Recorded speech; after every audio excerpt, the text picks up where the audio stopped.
In für die Saint-Louis, Nummer 11, Lou Claude.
Telespettatori di TVM Palermo, ben trovati con la seconda parte di Penalty. Come al solito parliamo di calcio dilettantistico siciliano, siamo in onda ogni giovedì a partire dalle ore 21. Nella puntata odierna riflettori puntati sul campionato di promozione ma anche sulle due partite di Coppa Italia di Serie D, ma parleremo anche di prima categoria. Partiamo proprio con la Serie D, eccola qua la schermata dei risultati delle due partite che si sono svolte mercoledì riguardante il turno di Coppa Italia.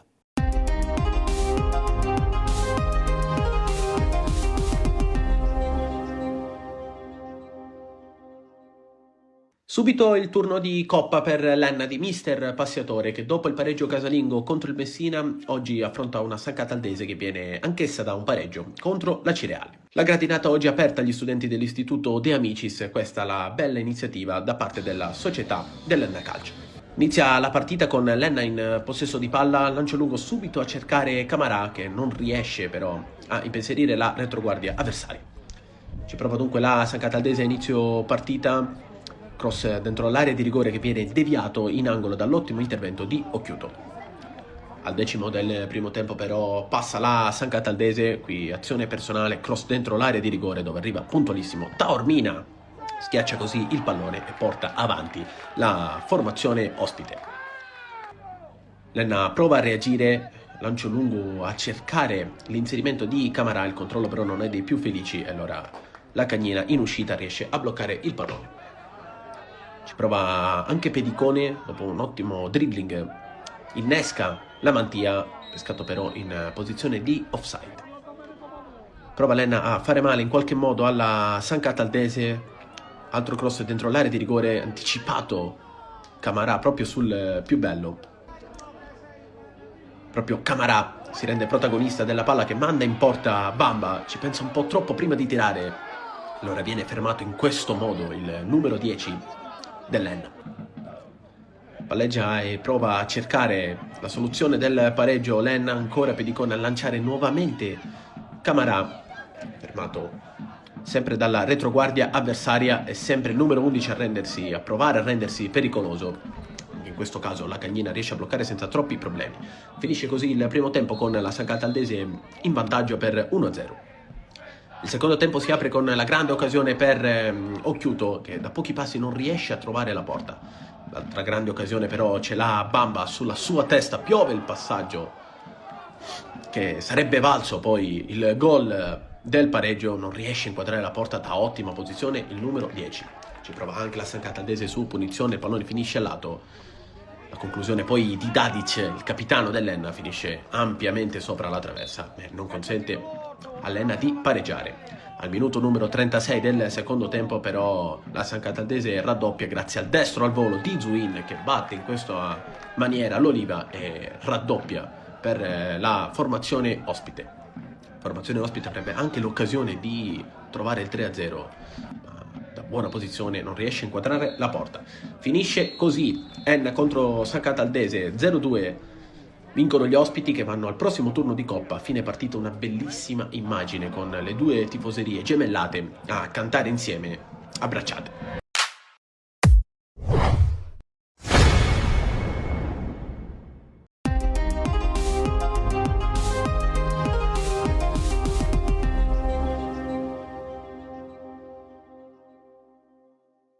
Castrum Favara ai 16esimi di Coppa Italia Serie D. Non è un caso, dopo l'1-0 al Gela e quello di Ragusa. Ai 32esimi finisce 3-1 con l'Igea Virtus, l'attuale capolista del girone I in campionato. Squadra specchio col 3-4-3, clima sereno al Brucoleri con i circa 30 tifosi provenienti da Barcellona Pozzo di Gotto, che mostrano solidarietà alla cittadinanza di Favara dopo l'alluvione che ha portato alla scomparsa di Marianna, madre di famiglia su cui le ricerche sono ancora in corso. Il Favara vede atterrare De Mini in aria, non c'è nulla per Iorfida di Collegno. Un fulmine a ciel sereno al 27esimo, regalo di Barone per Privitera, che da fermo lo batte per l'1-0 della Castrum Favara al primo tiro in porta della partita. Botte e risposta senza troppi sforzi dopo 4 minuti.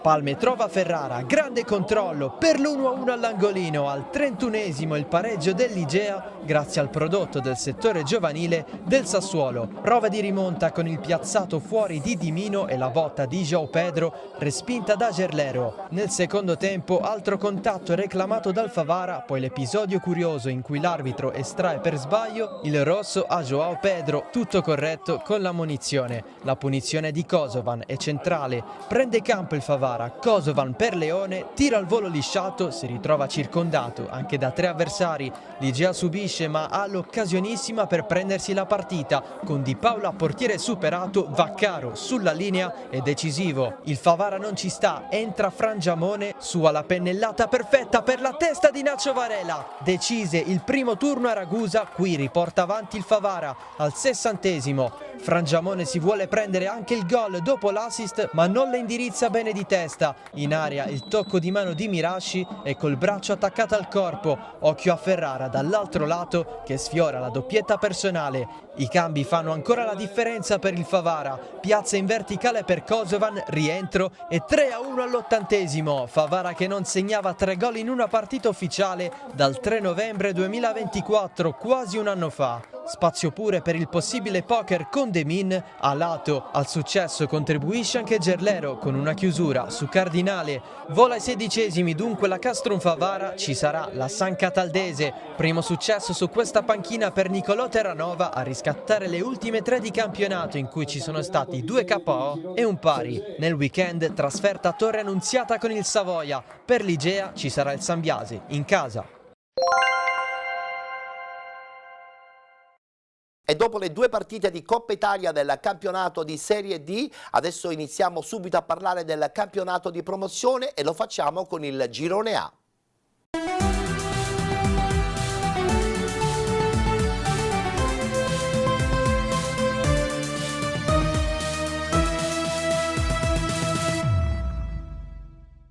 Si è giocata la seconda giornata, subito la schermata dei risultati.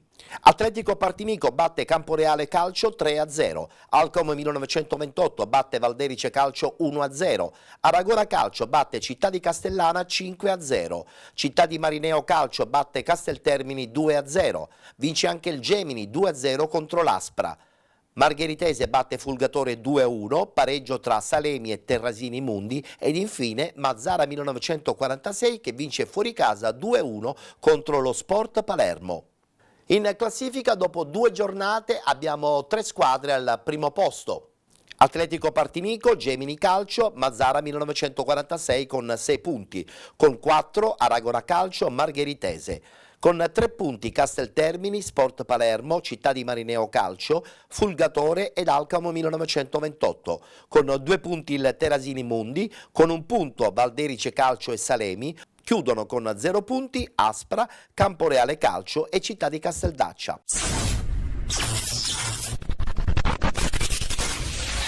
Angelo Rosella, è terminata la partita. Secondo gol consecutivo per te, il Mazzara vince in questa difficile trasferta a Misilmeri 2-1 contro lo Sport Palermo, una partita combattutissima. Sì, sapevamo che oggi sarebbe stata più dura del solito, infatti è stata proprio così, siamo stati fortunati a sfruttare le 2 occasioni, potevamo fare anche il terzo, ovviamente è normale che poi i eventi in cui fanno il 2-1 è normale che poi sbuttandosi tutti in avanti devi resistere ancora di più, però la cosa importante è che è andato bene, abbiamo portato avanti questi 3 punti.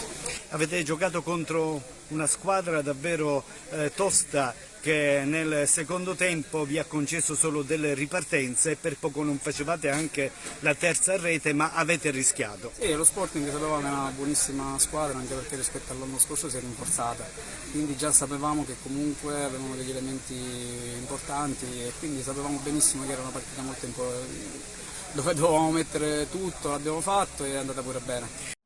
Ma sicuramente è stata una partita difficile perché eravamo fuori casa contro una squadra buona, forte, che sa il fatto suo. Noi oggi siamo stati bravi a non rischiare mai, abbiamo fatto i 2 gol e quindi poi è normale che anche loro sono venuti avanti, magari così un po' la garibaldina. Noi ci siamo difesi discretamente, abbiamo preso un gol evitabilissimo, però alla fine i ragazzi hanno meritato perché hanno sofferto, abbiamo corso tantissimo, quindi faccio i complimenti a loro, anche se non abbiamo fatto niente perché la seconda partita, certo, 2 partite 6 punti per noi sono oro perché per i nostri progetti e i nostri programmi credo che siano già punti importantissimi.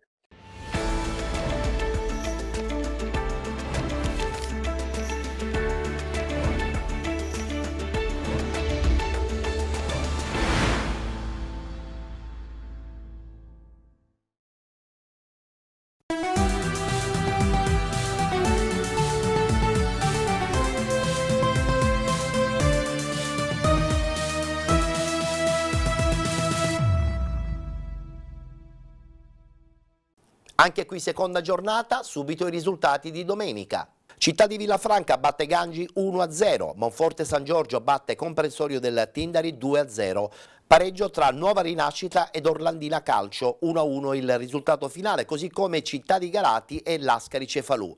Vince 3-2 il Futura contro il Promende Calcio, Nicosia batte Città di Mistretta 1-0, Profalcone Aluntina 0-0 ed infine Torregrotta 1973 Sant'Angiolese 1-1 il risultato finale. In questo girone sono invece 2 le squadre che occupano la prima posizione. Città di Villafranca e Futura con 6 punti, con 4 Lascari Cefalù e Nicosia, 3 punti per Città di Mistretta, Monforte San Giorgio, Promende, Gangi. Con 2 punti Orlandina Calcio, Nuova Rinascita e Sant'Angiolese, 1 punto per Torregrotta 1973, Profalcone, Aluntina e Città di Galati. Chiude con 0 punti Comprensorio del Tindari.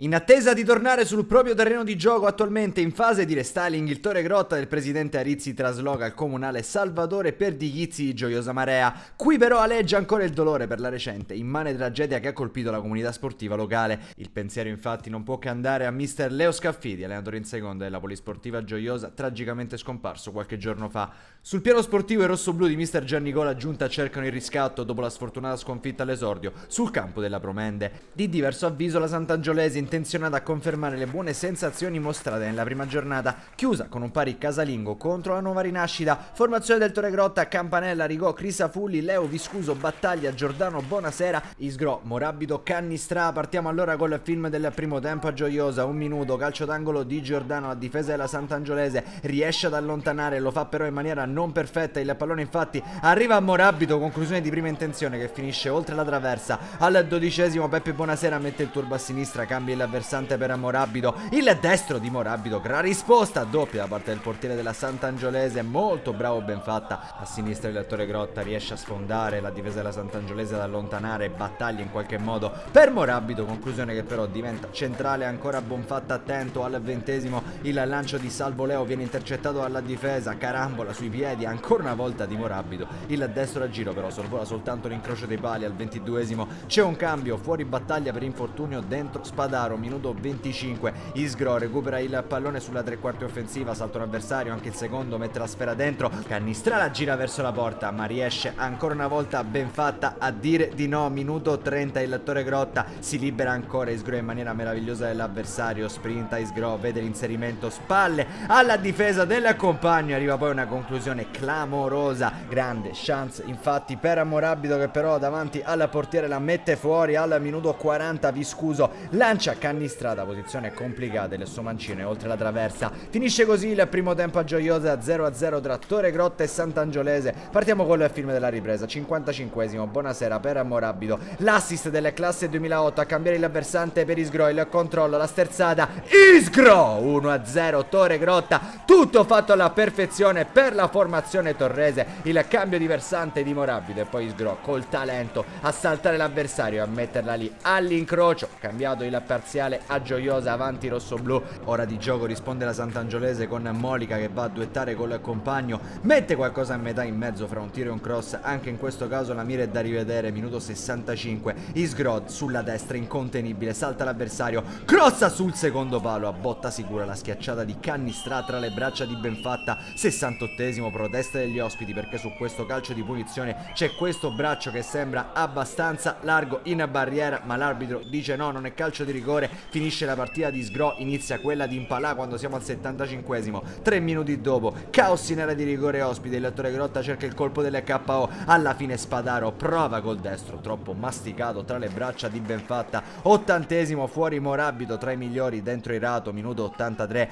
assist di Cannistra per Impalà, il neoentrato punta il primo difensore, poi si defila ancora Impalà, più veloce il sinistro in diagonale, si stampa in maniera clamorosa sul palo. 85esimo, esce Bonasera dentro mondo, poco dopo tocca a Guerrera per Cannistra. Al 90esimo il Torre Grotta ancora la chance del KO, si libera bene il neoentrato Guerrera, la conclusione che però termina altra, la beffa è lì dietro l'angolo. 94esimo, calcio di punizione, ultima chance con Todaro che mette in aria per la testa di Saggio, batte Campanella in uscita e arriva il gol dell'1-1. La Sant'Angiolese trova un pareggio rocambolesco in pieno extra time al 94esimo, la rete di Saggio va a decretare l'1-1 finale a Gioiosa. Finisce infatti così, il Torre Grotta conquista il primo punto in campionato dopo la sconfitta contro la Promende, da una parte il gol di Isgro, dall'altra quella di Saggio. Finisce così infatti.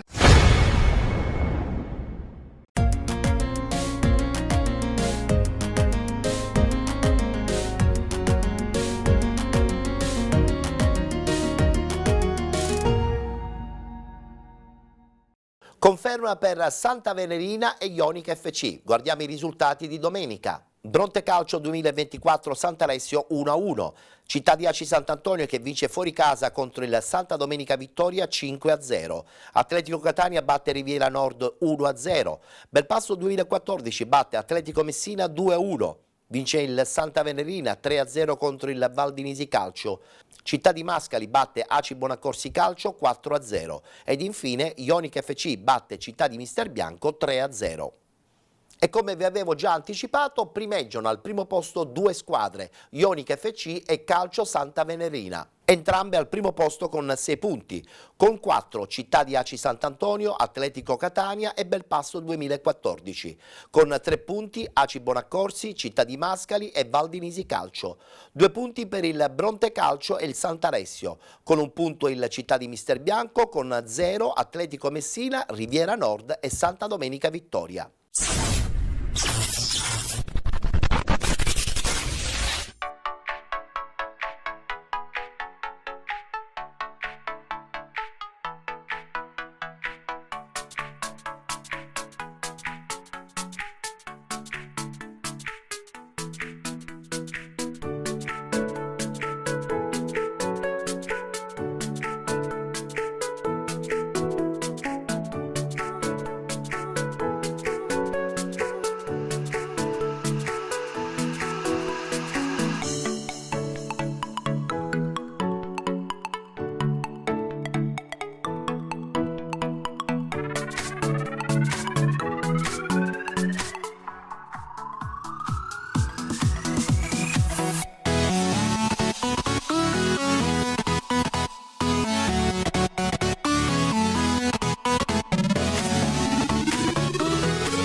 Conquistata la qualificazione al secondo turno di Coppa Italia, il Santa Venerina scende in campo per la terza volta in 7 giorni per affrontare tra le mura amiche il Valdinisi.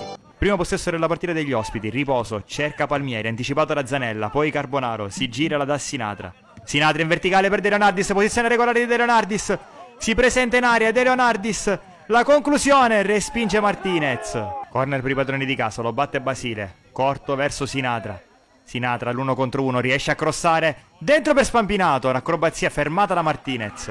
Prosegue il grande avvio del Santa Venerina, Daniele Scapellato per Fabrizio Scapellato, pressato da 2 giocatori. La palla passa, la recupera Daniele Scapellato verso Sinatra, in verticale per la corsa di Lopez, a duello con Ginagò. Lopez lo salta con un tunnel, Lopez entra in aria, la mette per Carbonaro, anticipato da Riposo. Il pallone si impenna, lo colpisce Robles, di prima intenzione Sinatra che centra Carbonaro. Daniele Scapellato imposta lui, poi alza la testa, lancia in profondità nella zona di Spampinato che corre sulla destra. Spampinato la mette bassa all'indietro per De Leonardis, De Leonardis la conclusione, strozzata e parata da Martinez. Sempre solo Santa Venerina in questi primi 20 minuti. Spampinato va in profondità a cercare Carbonaro, posizione regolare, Carbonaro brucia sul tempo Robles, Carbonaro si allunga troppo la sfera, non riesce a calciare. Valdinisi che prova ad alleggerire la pressione, punizione di Palmieri, esce Maniscalco non bene, poi testa di Robles che non inquadra la porta. Lopez va alla rimessa lunga verso Carbonaro, la torre, poi Robles rischia con questo retropassaggio di testa, De Leonardis ruba il tempo a Ginagò, l'assist per Carbonaro, Carbonaro il sinistro, la palla accarezza il palo e va sul fondo. 37esimo, Sinatra dalla bandierina, batte corto per Fabrizio Scapellato al limite, Scapellato al giro, sotto l'incrocio, Fabrizio Scapellato, una pennellata d'autore, imparabile per Martinez, si sblocca il punteggio al Vincenzo Grasso.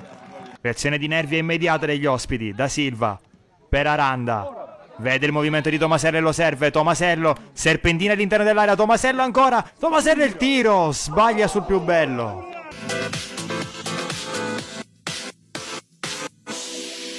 Prime battute della ripresa, rimessa lunga di Riposo, lotta tra Gartey e Spampinato, poi Lopez spara via, la palla finisce all'interno dell'area, Robles si distrae, lo sorprende Sinatra, Sinatra l'assist per Nino Carbonaro che non può sbagliare, l'altruismo di Salvo Sinatra permette a Nino Carbonaro di raddoppiare.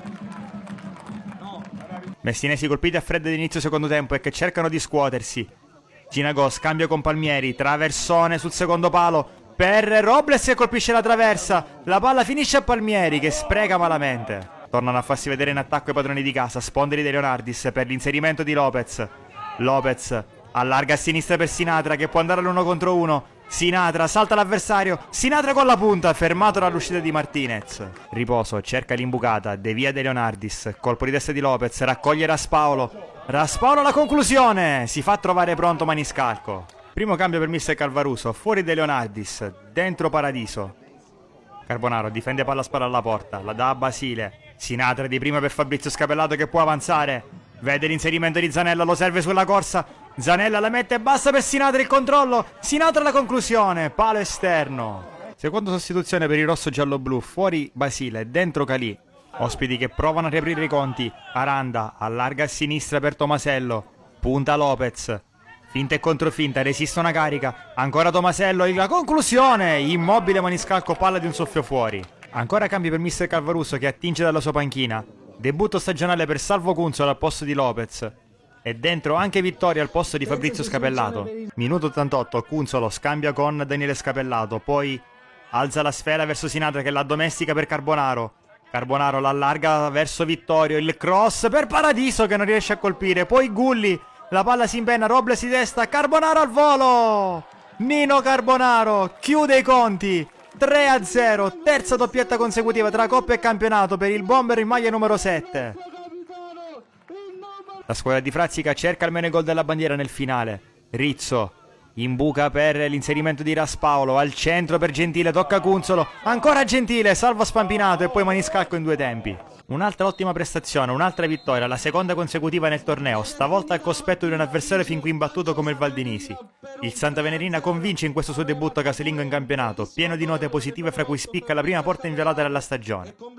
La strada tracciata è quella giusta, fatta sicuramente di picchi, ma anche di cose migliorabili, vedi la concretezza nei primi minuti di gioco recentemente ben approcciati. Sabato prossimo anticipo contro la Cibonaccorsi, squadra giovane, pericolosa e reduce da una vittoria e una sconfitta.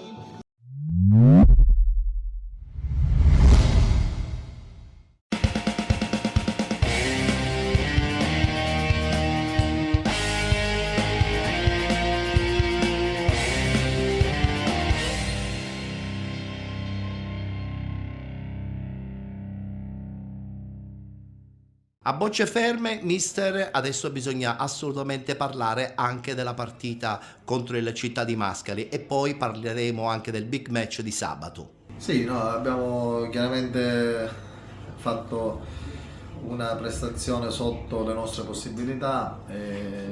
ma questo ci serve di esperienza. Abbiamo una squadra giovane che a livello mentale, essendo andata in svantaggio, cosa che quest'anno non era successa, ci siamo un po' persi. Però dico, questo è il compito mio, far stare sereni i ragazzi e far tesoro degli errori che abbiamo fatto. Con molte probabilità abbiamo sottovalutato il Città di Mascali, che invece è una bella realtà, hanno meritato di vincere, e chiaramente ci facciamo noi un bel bagno di umiltà e ritorniamo a essere quelli che eravamo, giocandoci le partite come abbiamo fatto nelle altre occasioni. Non ne faccio un dramma, andiamo avanti per la nostra strada.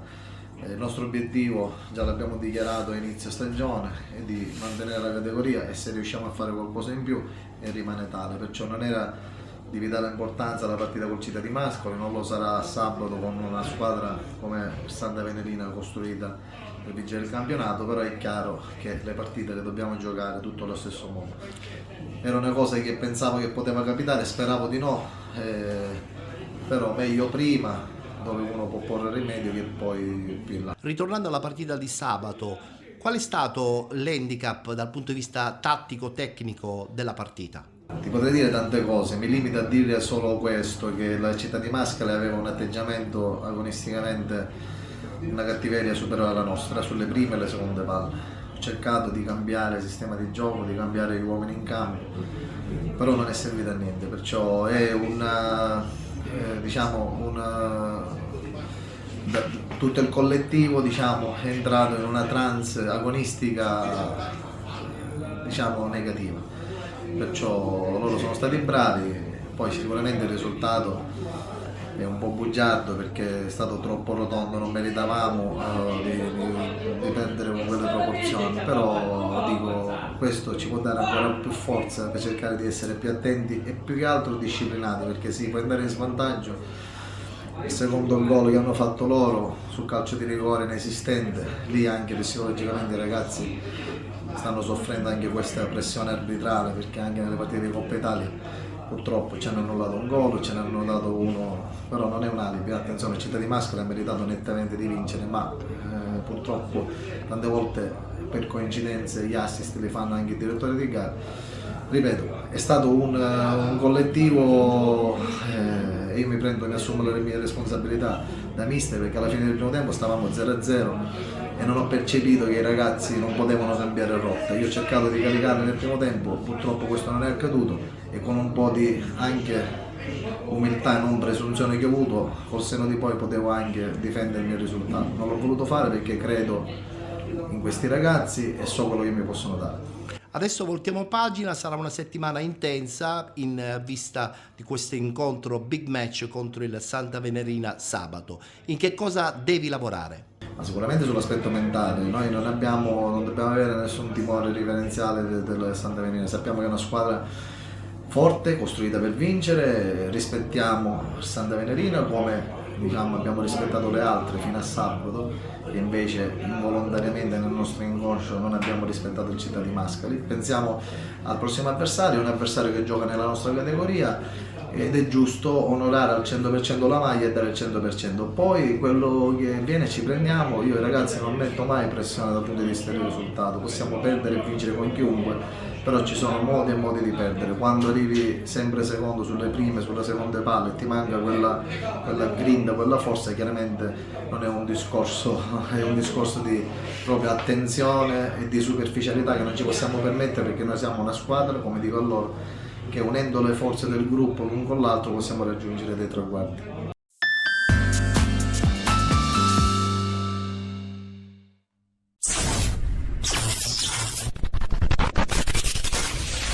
Una sconfitta evitata all'ultimo respiro consente di aggiungere alla classifica dell'Atletico Bronte il secondo punto in campionato dopo l'ottimo pari a reti bianche di Aci Sant'Antonio. Nell'esordio al Bonina di Maletto il Sant'Alessio, giunto in casa dei rossoneri col chiaro intento di non prenderle, rischia e sogna sino quasi al quinto di recupero di portare a casa 3 punti col primo tiro in porta dopo un'ora abbondante di partita.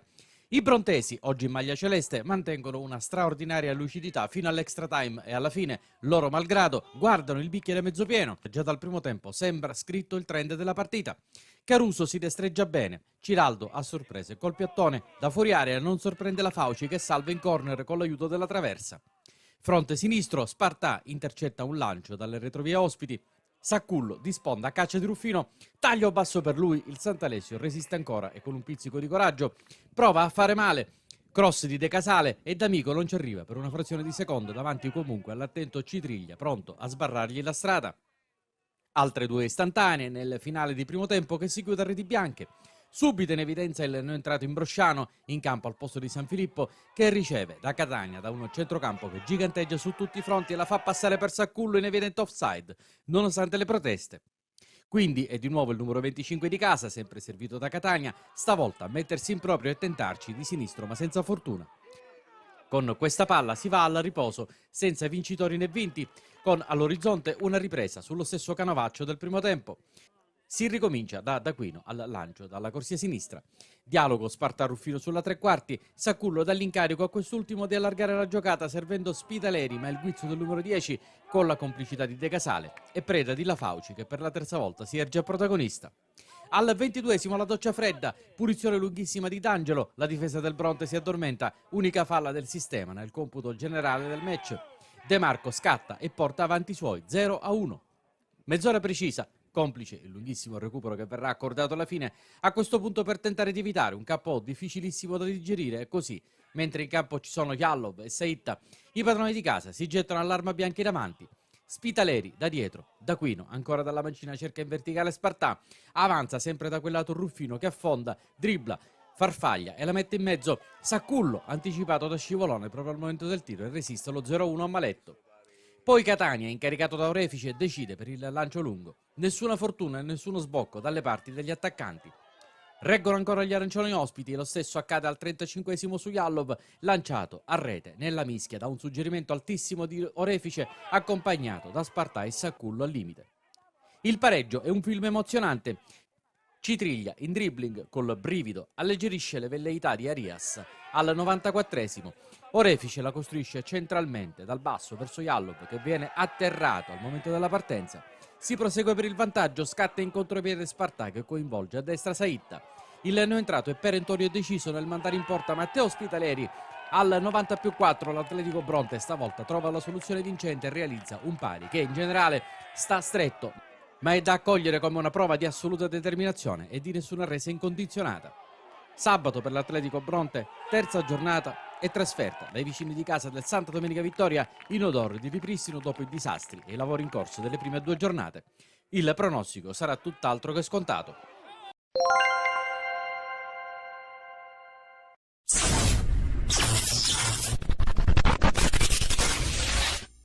In una partita fotocopia del mercoledì, quando si è giocato per la Coppa Italia, il Belpasso la spunta sull'Atletico Messina con un risicato 2-1 e centra il primo successo in campionato scalando la classifica del girone C di promozione a 4 punti. Per il centrocampo titolare subito spazio a Simone Di Perna, mentre assente Strano, Longo e Capitano Milizia compongono il pacchetto centrale di difesa con ai lati Falsa Perna e Santarocito. Panchina per la Spina e Viaggio, ma anche ricchissima di under a disposizione di Manca. Ma questo sarà un bel capitolo della ripresa. Intanto Di Perna da fuori su angolo di Luca e respinta degli ospiti in maglia bianca-azzurra, conclusione con il destro alta. Al 14esimo il Belpasso legittima la superiorità, Tomarchio spacca il centrocampo in grande stile, propone questo destro a giro, Previti fa del suo meglio allontanando Calì, non si arrende, la va a recuperare vicino al fallo laterale, ne punta due, li fa fuori avanzando di un paio di metri in orizzontale trovando in serra in tap-in. Bel passo avanti, 1-0 per il suo attaccante Principe e il terzo gol dopo i due realizzati in Coppa in 4 presenze. Si vede sotto porta Castelli che in volo corregge un piazzato di Luca ma non castiga i peloritani che reggono l'urto ad oltranza. Santorocito lungo con le mani mentre in aria parte pure qualche trattenuta. Calì, Di Perna e Luca si avventano sul pallone, non sfondano però e si rimane sull'1-0.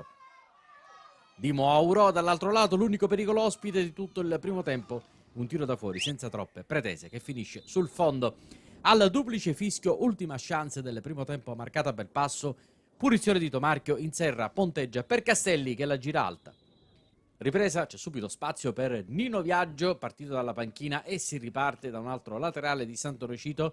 Inserra si porta a spasso un avversario in piena area di rigore e crea il varco a Castelli, che ci mette stavolta la precisione sotto porta, ma Previti è ultra provvidenziale e salva il bis. Così l'imprevisto che diventa regola al minuto 12, dunque 57esimo, il bel passo sfugge al controllo di Sturniolo, in campo per l'Atletico Messina da poco, che intercetta a centro area una punizione da remoto e pareggia i conti. Per gli etnei tutto pazientemente da rifare, e allora si ricomincia di nuovo Milizia, scatena Inserra, lo scatto c'è, il tiro è calibratissimo a incrociare la porta, però rimane un miraggio. A metà tempo prima la Spina, occhio al cambio, poi Damiano Alberio. Manca dalla panchina, le prova tutte, anche se di fatto la squadra gira, ed è solo per caso che sta maturando a Lucio Marino questo indigesto 1-1. Questione di attimi per ritrovare la gioia smarrita. Viaggio architetta dalla fascia di competenza il tacco di Inserra dal limite e da scenari superiori. Il passo e la stoccata di Francesco La Spina scatenano l'entusiasmo dentro e fuori dal campo. 2-1 per il bel passo, per La Spina è il primo gol in stagione, decisivo più che mai in questa prima domenica di ottobre, quando siamo a 2 minuti dalla mezz'ora. Ultimo segmento di gara, si affaccia in campo un 2008, uno di quelli reduci della promozione dell'ex Under 17 regionale. Cristiano Sapere ha l'onore di rilevare il capitano e subito ha aperto dato marchio. Con questa cavalcata sulla destra fa capire di che passo è fatto, propiziando quello che è quasi il punto della sicurezza, ma tra questo e la doppia di Inserra c'è di mezzo un legno. Il risultato rimarrà in bilico, eppure Randazzo, in campo per Castelli a pochi minuti dalla fine, non riuscirà a rimpinguarlo all'alba del recupero per un fuorigioco che, come vediamo, non c'è. Sul lancio preciso di Tomarchio. Insomma, ci si mette pure una segnalazione della linea, oltre alle imprecisioni al portiere e alla traversa. Finisce solo 2-1, il bel passo festeggia con qualche rischio e sabato a Mister Bianco riavrà di fronte l'avversario già incontrato 2 volte in Coppa Italia, il tutto per la terza giornata di campionato.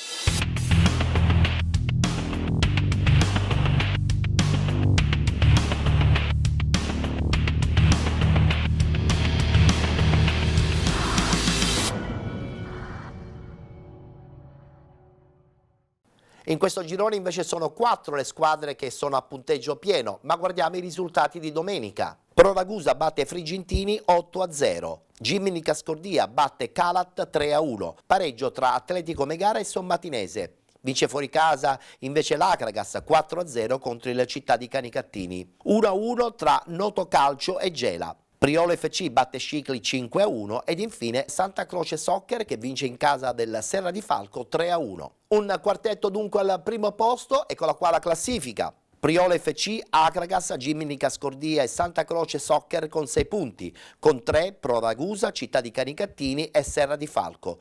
2 punti per il Noto Calcio e la Sommatinese, con 1 punto Atletico Megara e Gela. 0 punti per Calat, Scicli e Frigentini.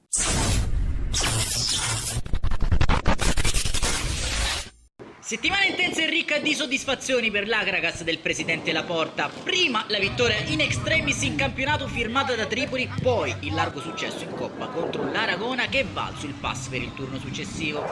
La trasferta al comunale di Canicattini Bagni rappresenta ora un banco di prova importante per capire se i biancazzurri di mister Catania abbiano già ingranato la quarta. Di fronte un Canicattini in grande condizione, capace di bagnare il debutto stagionale con un prestigioso successo esterno sul campo del Gela.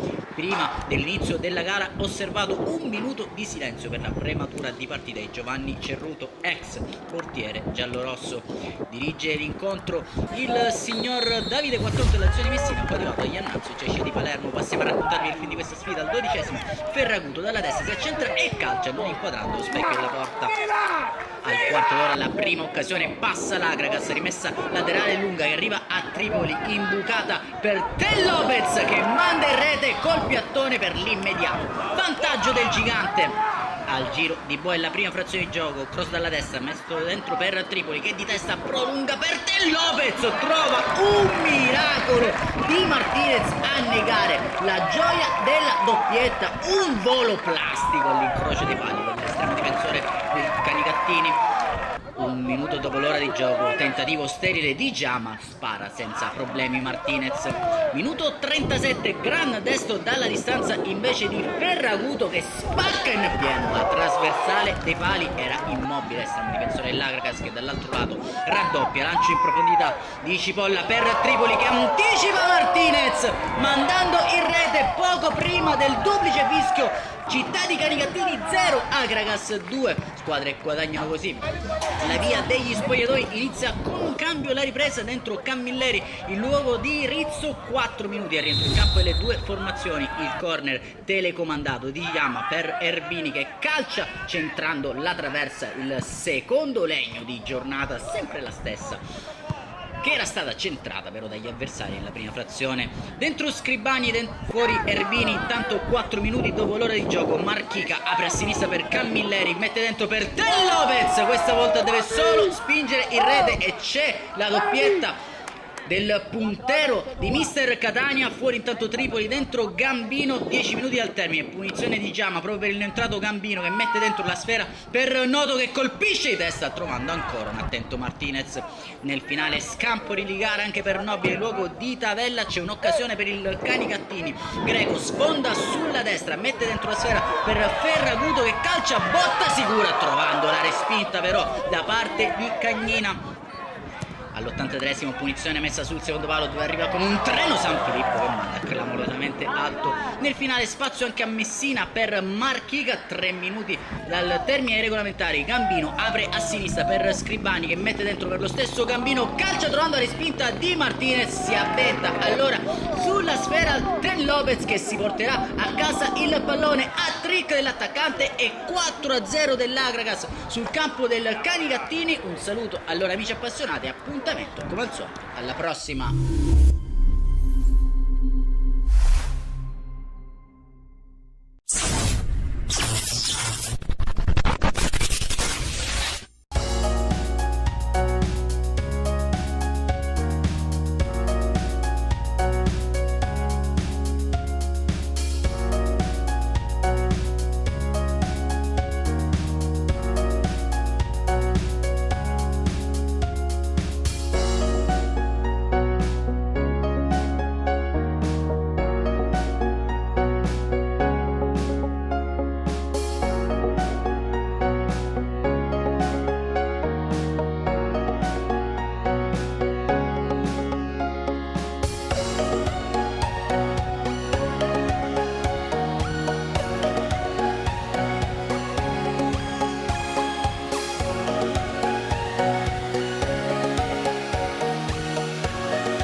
E dopo i risultati e le classifiche dei 4 gironi del campionato di promozione, adesso subito le schermate riguardanti il campionato di prima categoria.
Con il consueto spazio dedicato al campionato di prima categoria chiudiamo qui la nostra puntata di Penalty, in onda sul canale 19 di TVM Palermo ogni giovedì alle 21. Se volete seguire invece il campionato di Serie D ma anche quello di eccellenza, vi aspetto sul canale 15 di 7 Gold.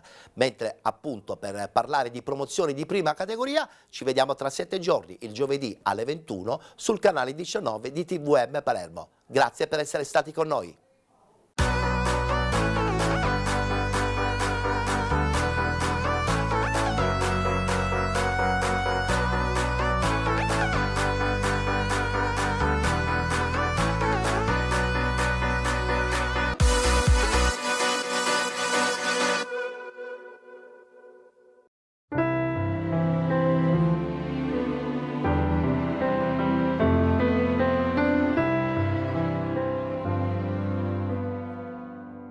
Pioggia e sole cambiano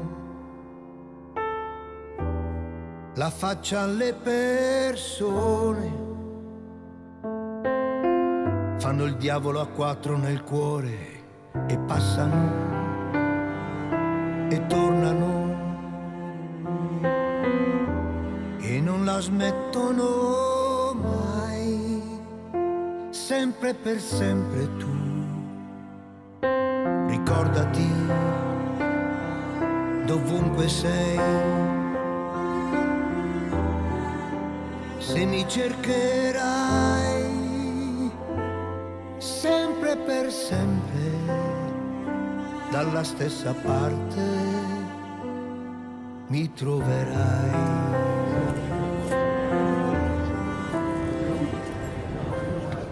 Ho visto gente andare, perdersi e tornare, e perdersi ancora, e tendere la mano a mani vuote, e con le stesse scarpe camminare e andare per diverse strade, o con diverse scarpe su una strada sola. Tu non credere se qualcuno ti dirà che non sono più lo stesso ormai. Pioggia e sole abbaiano e mordono, ma lasciano il tempo che trovano. E il vero amore può nascondersi, confondersi, ma non può perdersi mai. Sempre per sempre, dalla stessa parte mi troverai.